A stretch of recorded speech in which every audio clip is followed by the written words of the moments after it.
we need our offstage talent to match our onstage talent. Because what if our offstage talent was trained with the same kind of rigor for these conversations we're having on marketing, development, entrepreneurship? What if we had that same kind of rigorous training as our performers, as our artists? I mean, that would just blow the whole industry wide open in the best way. And so I just love what you're saying of no, there are multiple options, and that is opportunity for every performer or artist.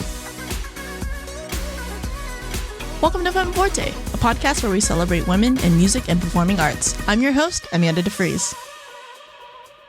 Hello, everyone, and welcome back. I'm over the moon to share this episode with you. Today, I'm joined by Aubrey Bergauer. Hailed as the Steve Jobs of classical music and the Sheryl Sandberg of the Symphony, Aubrey is known for her results-driven, customer-centric, data-obsessed pursuit of the changing narrative for the performing arts.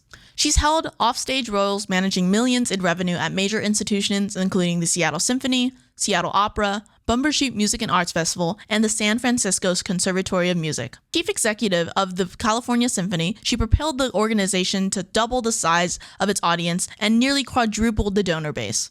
She currently helps organizations and individuals transform from scarcity to opportunity, make money, and grow the base of fans and supporters.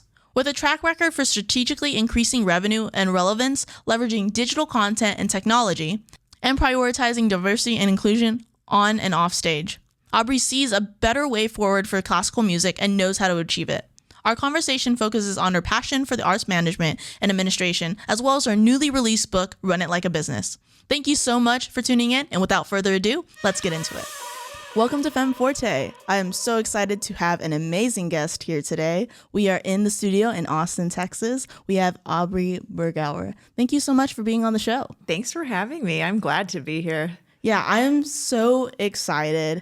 I have truly been a fan of yours, and it's been so cool to see, like, when I first started following you, specifically on Instagram, and seeing the growth, and to me, I consider the rise of fame. I'm an absolute fan of your work, and I absolutely love everything that you're doing and everything that you stand for, which is the whole reason why I reached out to you, and I'm so honored that you said yes and you're being here on the show. So I'm just so excited to get into everything. Oh, that's really generous, and it means a lot. So thank you. Yeah, of course. Well, I know a little bit about who you are, but can you tell our listeners and our viewers a little bit about who you are, where you're from, and kind of what you do in the arts? Yeah, so my whole career has been in arts management, all the offstage work, and to back it up a bit and tell the story, I grew up here in Texas, so coming to Austin is a little bit of a homecoming right now. And I was a band kid first, Texas band programs. And then eventually in high school, actually 8th grade, learned about the orchestra. And I won the audition in the Houston Youth Symphony. That was where I grew up. And I remember, so let's see, I started in the youth orchestra in 8th grade. My sophomore year, they went through an executive director change. And I remember before rehearsal one day, them introducing this new person to us kids, in 30 seconds or less. But that was enough for me to realize, oh, there's a job managing all of this. Like, that's what I want to do.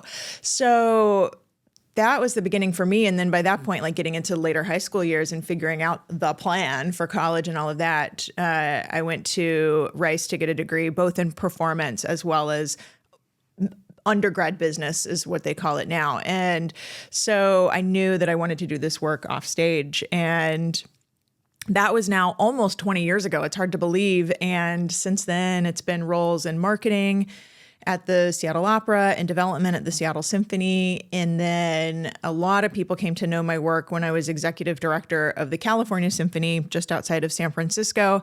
And then the last 5 years now, I've been working with all kinds of arts organizations, not just orchestras and opera companies, but helping them grow their audiences, expand the donor base, really generate more revenue, and work on relevancy, I would say.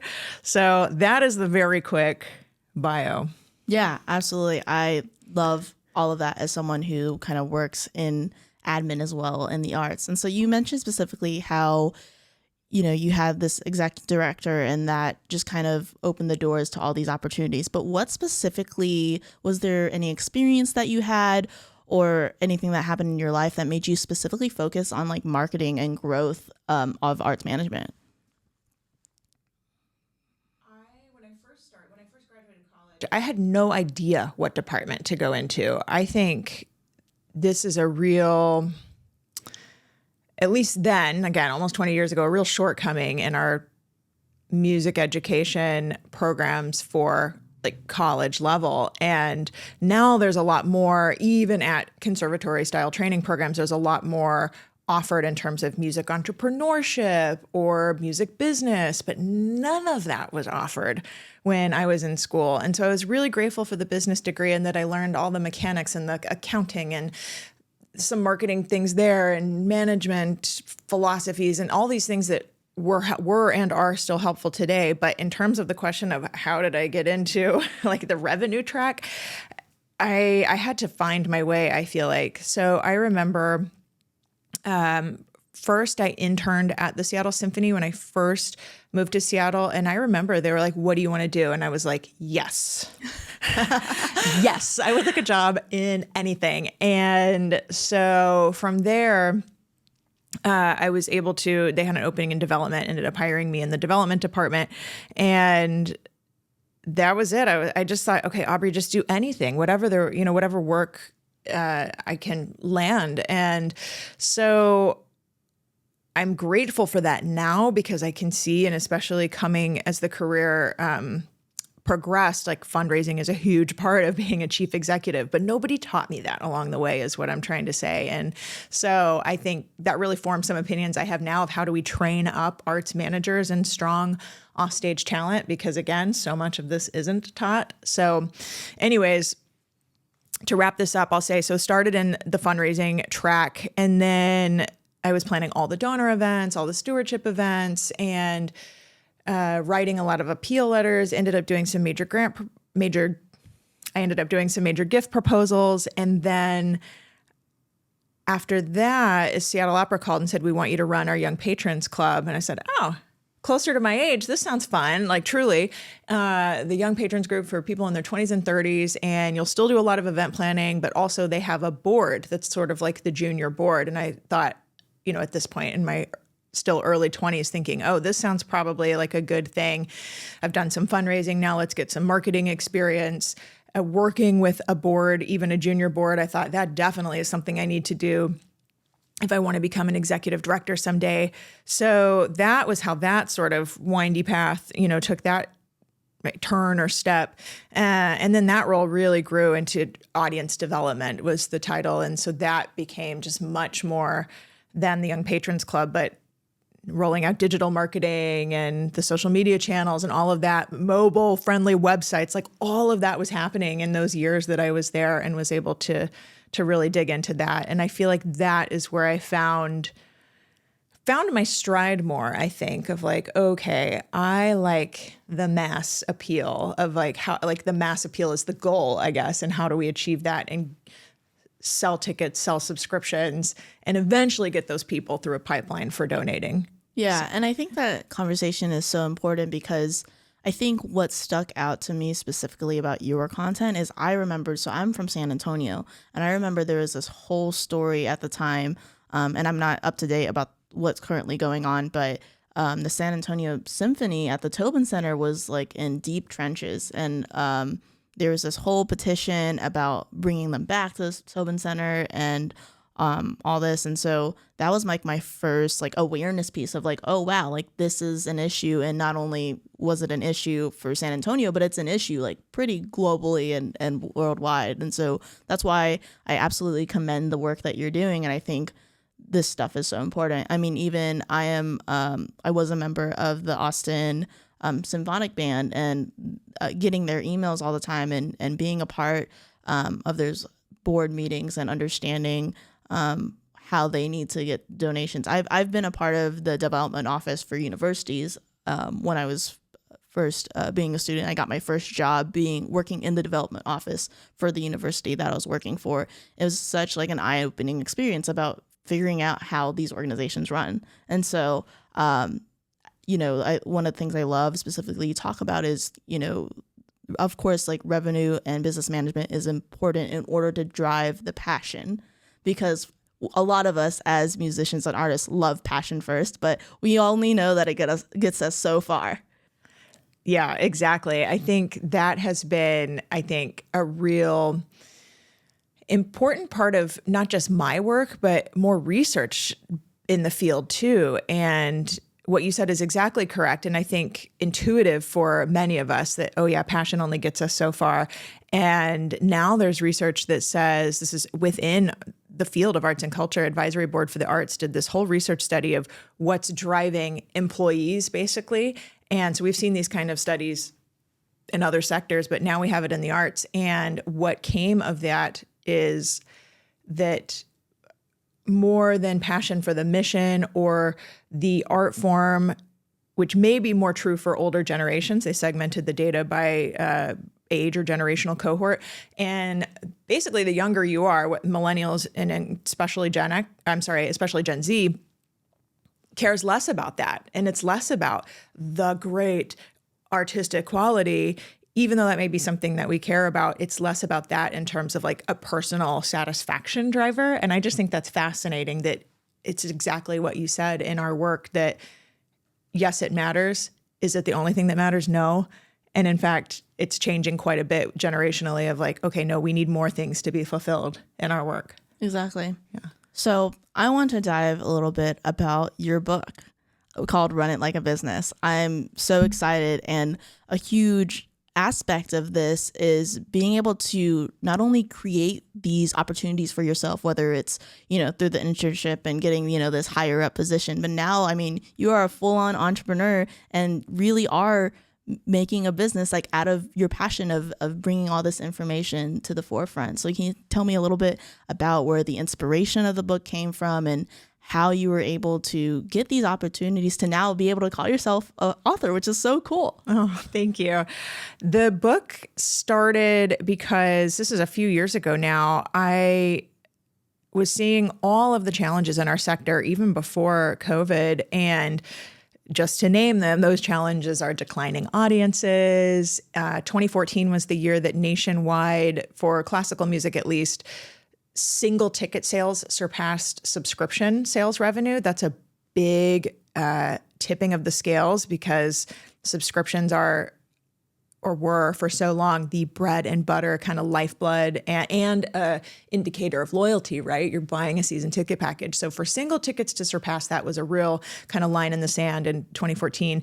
So I was watching that, seeing the overall declines, running my own orchestra and bucking those trends. We successfully, over the time I was there, doubled the audience, nearly quadrupled the donor base. So I say all this because I knew the trends, had success, not just in that job, my prior roles too, but every time I had success was because I was taking inspiration from, quote unquote, the business world. Why are other subscription brands thriving? What do we do to learn about our users? I realized, there's a thing called user experience research. This was like 10 years ago now. I was like, we need to talk to our audiences and talk to them about their experience. And you learn a lot when you do that. And anyways, anytime I had any kind of success, it really was because I was taking inspiration from, again, the business world, whether it's the degree or even just, more modern research data, best practices. And so I've seen the trends be reversed and had been writing about it in terms of a blog for now almost 10 years, but also 2014 is when I started doing that. And basically felt like I had proof of concept with the orchestra I was running. And then in 2019 is when I started full-time the working with other organizations. It had begun as a side hustle before that. So I was seeing proof of concept from those organizations I was working with too. Basically put it all together and I thought, we need a playbook. That playbook I never had. We need that so much in our sector. And of course, COVID just accelerated the challenges that arts and culture faces. And now everybody basically wants their audience back, really need, like these pain points that were there before are even more severe now. How do we grow our subscriber base? Because not just do we need that revenue, but subscribers are the top prospects for donors, and we definitely need more donors. And so it just really, like I said, the problems were getting worse, not better.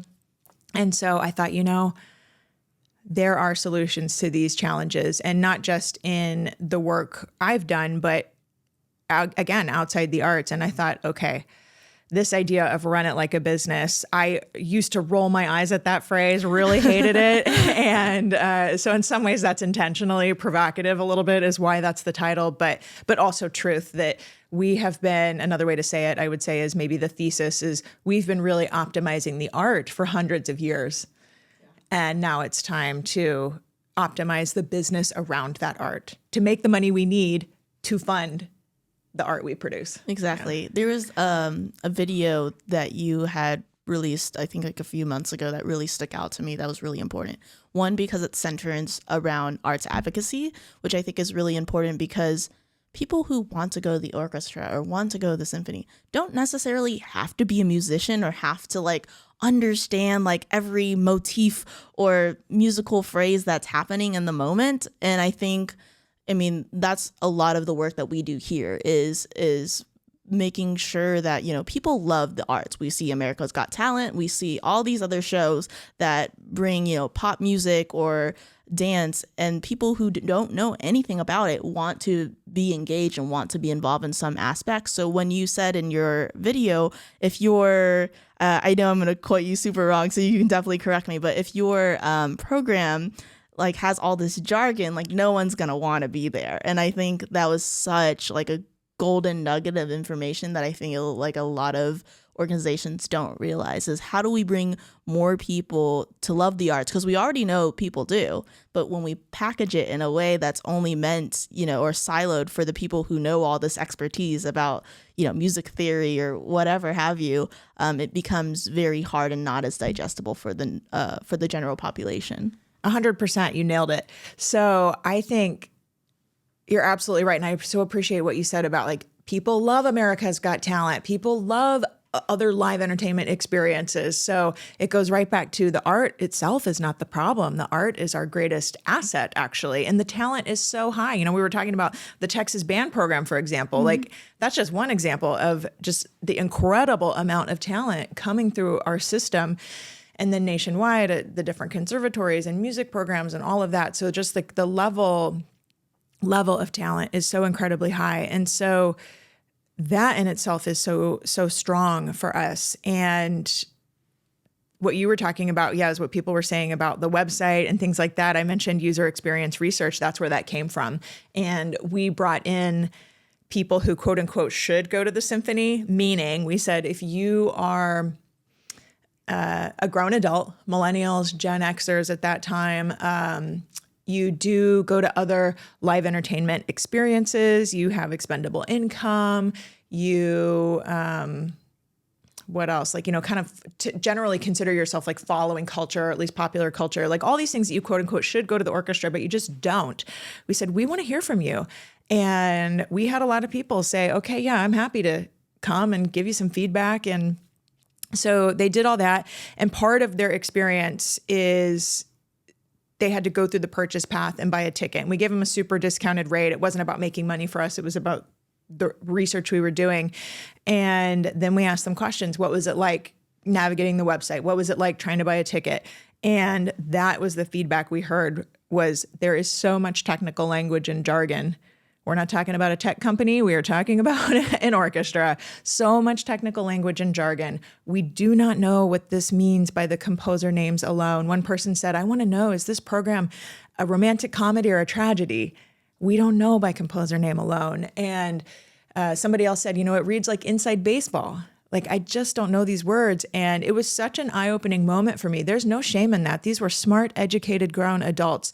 And yet, we say so often in our industry, the decline in public music education, because not everybody does have a system like the Texas music education system. So on the whole, music education has been on the decline in this country. And so it was this real moment for me where I realized, if that is the trend, and for years, me as well as so many other people in this business say the decline in music education is a big reason why we see declines in our audiences, I was seeing that play out in real time, that these folks did not have sort of the same quote unquote baseline understanding as older generations. And again, no shame in that, not throwing shade here. It was just this, Aubrey, that is the reality of the situation. So you now have a choice. Are you going to continue to market the same way you have and the way you've learned for the past 10 years? Or are you going to do it differently so that people can understand what these words mean when they go to your website?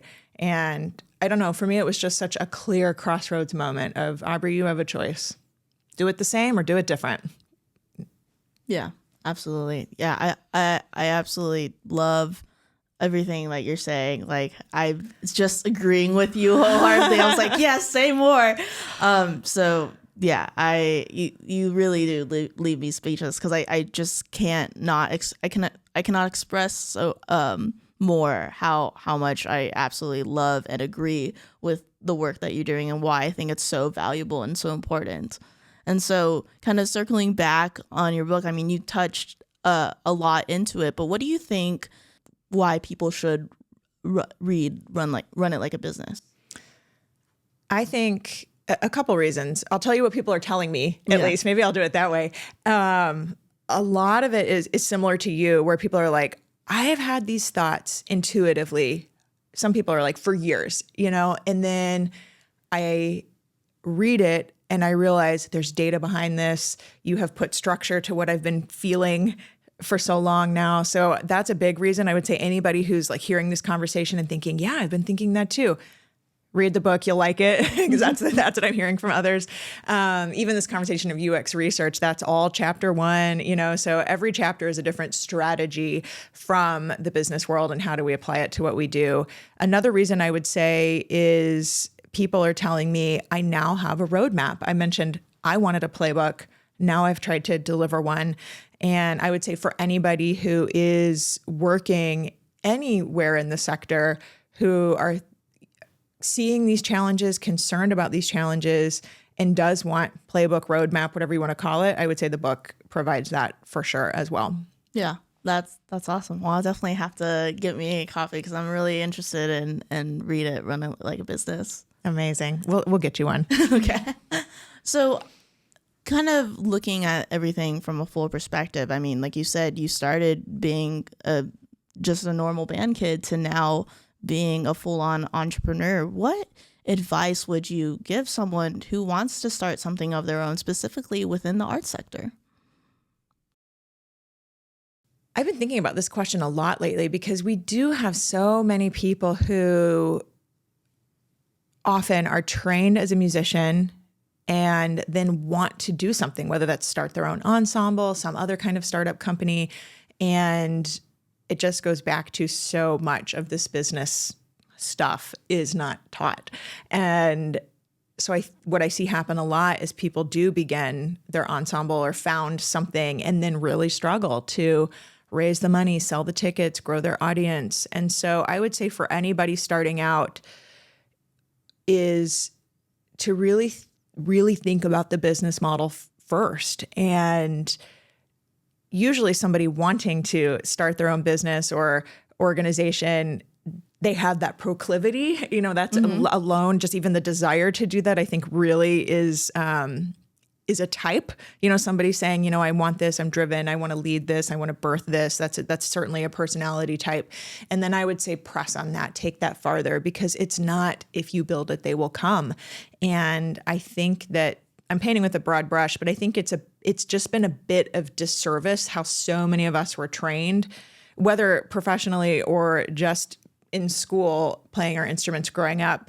What we saw was that we play the instrument, we show up, do the gig, do the performance, and people come. And in school, it was our parents, of course. And then even at the college level, sometimes it's community or whoever is there.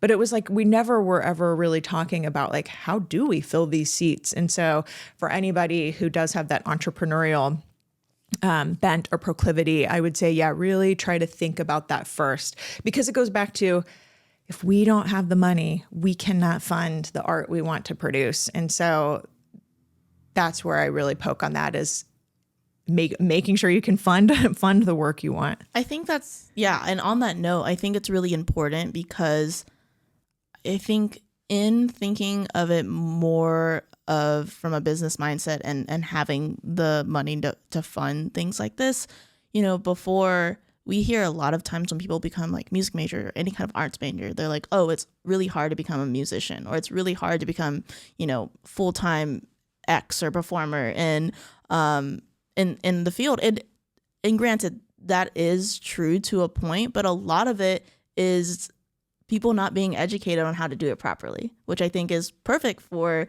yes, like run it like a business, which I love the meld and fusion of arts and business together, because it as a result, it provides an opportunity for more performers and more musicians to see a path through and become successful and kind of change that narrative a little bit. Oh, I love it. You're literally speaking my language when you say change the narrative. I love it. I just want to tack on to that and underscore what you said, because you're right. And I think so much of the time we are kind of told either explicitly or implicitly, like, this is the path. You play your instrument. And then from there are kind of these finite opportunities to continue to do that. And I would say that is a path, right? And so what you're saying is, and this is what I just happened to have a light bulb moment in high school, but I wish somebody would have more explicitly shown me, oh no, there's many paths. There's so many paths. And now, fast forward all these years, I say we need our offstage talent to match our onstage talent. Because what if our offstage talent was trained with the same kind of rigor for these conversations we're having on marketing, development, entrepreneurship? What if we had that same kind of rigorous training as our performers, as our artists? I mean, that would just blow the whole industry wide open in the best way. And so I just love what you're saying of there are multiple options, and that is opportunity for every performer or artist. Yeah. And I could say this, like, for the both of us, where we are living, breathing versions of, we are not, I was told you're either going to be a performance major and see a path through that way, or you're going to teach. And I didn't do either. Yeah. So. Yeah. Congratulations. I'm not doing either. And realizing, of course, there are other paths. Yeah. Yeah. So with that being said, one of the things I did want to mention, because it is March as we're recording this and it's Women's History Month, is I saw an article that you recently put out, which talked about the gender-based discrimination in the arts exists. It was what the article was called. And as we know, Femme Forte is all about celebrating women and uplifting women in the arts, and a whole nother reason why I wanted to have you on. And I think it's really interesting when I read that article, is like really opening these conversations, because that's the whole reason why this platform exists, is to be able to have those conversations and also celebrate and uplift the people who are exceeding well in this industry. Thank you for that. I have to confess, I was a little nervous to publish that, because you're right, we don't always talk about these things. And I published it intentionally in March because we have, in some ways, I hope it's okay for me to say this, but in some ways I think like a protective umbrella of Women's History Month. Mm-hmm. And I thought, well, if we can't talk about this in March, then when can we? Yeah, what's the whole point? So yeah, and so just to fill everybody in, so much of my work, hopefully you've figured this out if you're listening. I take the research, I take the data, I really try to distill it, amalgamate it, figure out how does it apply to our work, and whether that's from inside the arts or outside the arts data research. And for this particular topic, gender discrimination, this is another one that, of course, so many of us women have felt some version of over the years, whether it was overt discrimination or microaggressions or, wherever on the scale. And I had come across some different studies over the years, but a few in particular over the last several months. And I thought, I got to put this out there, because what happened is I started seeing, like, this isn't just about my experience or anybody's individual experience. There is the data that show that systemically this is happening. And the article gets into what's happening in opera. offstage roles, all kinds of creative roles. And that so often we talk about, oh, the conductor, we see men conductors, women conductors don't get a chance. This data got into, oh no, it's every creative role in opera. It's the directors, it's the set designers, it's the costume makers, it's, all these different things. And then I brought in other data that shows that, oh, for CEOs, this is happening too. We had data for CEOs in theaters, data for CEOs at orchestras. Full disclosure, I had run that data compilation a few years ago for the CEOs at orchestras, and we're finding, oh, women tend to get the opportunities at smaller budgets and when there's financial crisis. Yeah. And I could go way deep into that, but to continue the summary, it was basically no matter the artistic discipline, pulled in some research from the dance world, from the jazz world, from the museum world, and I just thought, wow, it really is systemic. Again, it's not anybody's one experience. It's pervasive. And I try to be very positive in my work. I do believe there's a future for our art form. And this issue, though, probably because it is personal, that was a hard one. I don't know, to sit in that data and see it. Yeah, like I said, it's pervasive and it's across disciplines and it's on stage and it's off stage. And I thought, well, as disheartening as that feels, the only way to get better is to go through it, I think. Mm-hmm. That's the choice I made. And I thought, all right, let's just try to put it out there and publish this in a way that really summarizes all this data and brings it together. And now here we are talking about it. So in some ways, I guess, yeah, I can't say mission accomplished, but like baby step toward the mission. And to speak on that, I think, after, reading the article, it was very uplifting to know that more women are being encouraged to still go for leadership, and we feel like a lot of imposter syndrome for example, but the great thing is people are still going for it. Specifically women are still, wanting to be in leadership positions, wanting to step up, wanting to be from entry level to management, which I think is awesome because, as we can agree, we need more women leadership. And so it was really, after, reading towards the end of that, it was very enlightening to know that. But also I could speak to, look, we all know representation matters. And I think you are a living, breathing example of that. I mean, when people, I can say that you're being a freaking badass in what you do. And so, and I think in what you do, specifically being in the business sector and in arts, and not only paving a path for other people to be like, hey, you can do this too, no matter, what background you come from or whether you're a musician or not a musician. But if you're really passionate about this, there are people in this world who are doing it and pursuing that passion and creating a sustainable business out of it. But also specifically speaking to that, you are a woman, and it's cool to be seeing a woman in a powerful position in those very unique ways. So something I say a lot is, with privilege comes responsibility. And that's something I live and breathe and die by every day. So true. Yeah. And so, that's the whole reason for this platform is I feel like now that I've created a platform and a voice to have these conversations, I truly get to handpick the people who are on the show and want to highlight them in very successful and positive ways. But also it's really cool for the women that are on the show to represent different parts of the arts in very unique ways. I mean, not only do we talk about how did you become successful in your journey, but we talk about all the different non-traditional pathways into the arts that you might not always see. Of course, we're always going to have the educators, we're always going to have the performers who are here, but really, and retrospectively, I am doing media and music together, which is not something a lot of people can say. And, you are doing arts and business, and also you have a podcast, and you wear the hats of so many, different things, which I think is amazing and a great representation for other people of you can do all these great, amazing things and be successful and live, a long, fulfilling life doing what you love. I could not have said it any better myself. I do want to underscore what you said about women are not less ambitious. That is also what the research shows. And so to end on a high note, you're right. Women are not less ambitious. It's in the data.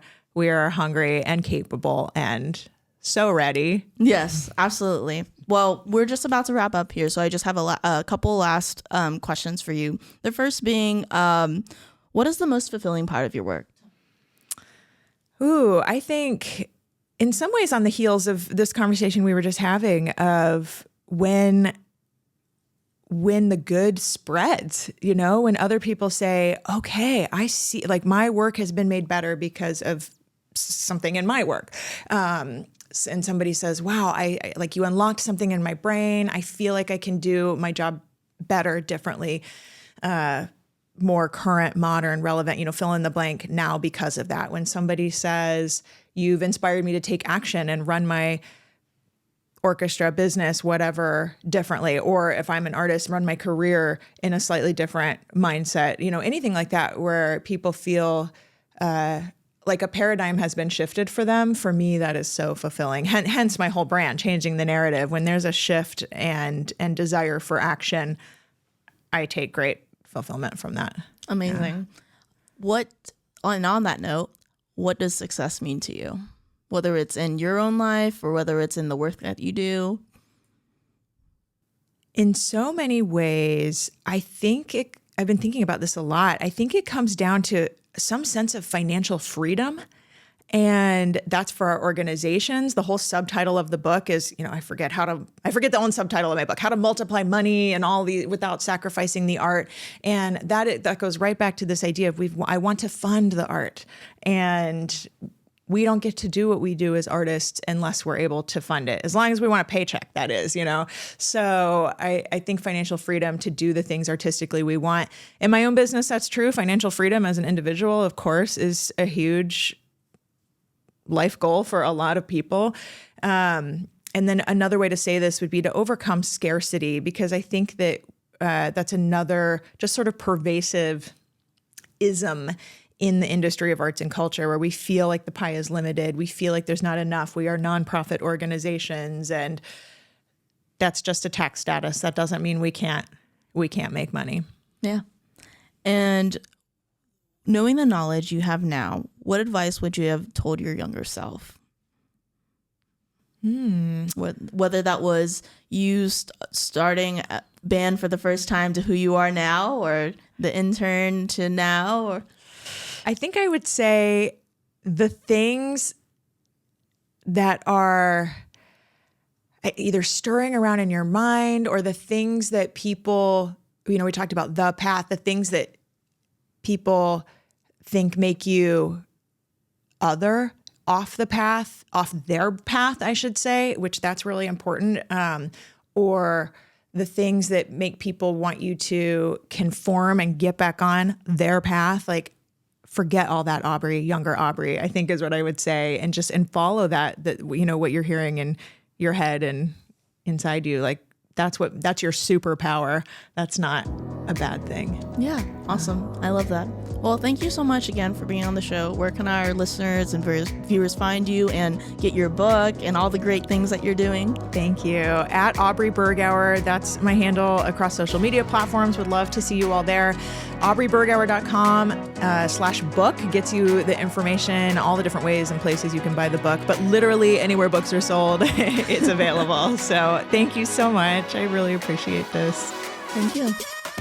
Thanks for listening to Femme Forte. Femme Forte is produced and hosted by me, Amanda DeFries. Music is by Humans Win. To learn more about our guests, sponsors, and to get more resources, go to femmefortepodcast.com and follow us on social media at Femme Forte Podcast.